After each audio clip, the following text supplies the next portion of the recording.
తిరుమల శ్రీవారిని సినీ నటులు, గాయకులు దర్శించుకున్నారు. సాయి కుమార్ కుటుంబ సమేతంగా వీఐపీ ప్రారంభ దర్శన సమయంలో స్వామివారి సేవలో పాల్గొన్నారు.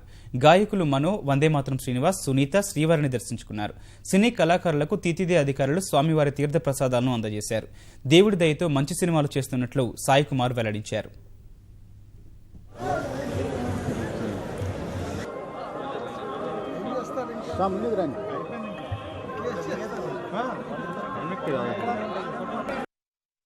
గీతా ఆర్ట్స్ అల్లు అర్జున్ హీరోగా బోయపాటి శ్రీను గారి దర్శకత్వంలో చాలా మంచి వేషం చేస్తున్నాను. అలాగే మన దిల్ రాజు గారి డైరెక్షన్లో సాయి ధర్మ తేజ్ హీరోగా అదొక మంచి సినిమా జరుగుతుంది. అలాగే బాలాజీ, చిలుకూరు బాలాజీ అని చాలా హైదరాబాద్లో చాలా ఫేమస్.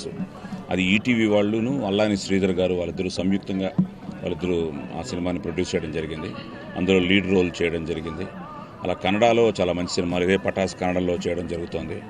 అలాగే తొందరలో ఆదితో ఈ సంవత్సరం ఆదితో నేను వాడు తండ్రి కొడుకులుగా యాక్ట్ చేయబోతున్నాం. తొందరలోనే ఆ విశేషాన్ని కూడా మీ అందరికీ తెలియజేస్తాను. అలాగే కృష్ణ గారు చాలా రోజుల తర్వాత సూపర్ స్టార్ కృష్ణ గారు, విజయనిర్మల్ గారు శ్రీశ్రీ అనే సినిమా మన ముప్పలనేని శివ డైరెక్షన్లో అందులో చాలా ఇంపార్టెంట్ క్యారెక్టర్ చేస్తున్నాను. సో నా ప్రయాణం ఈ 40 ఏళ్ల సినీ ప్రస్థానం మీ అందరి ఆదరాభిమానులతోనూ మీ అందరి ఆశీర్వాదంతో స్వామి అనుగ్రహంతో జరుగుతుంది. కాబట్టి అందరికీ మంచి జరగాలని సర్వేజన సుఖినో.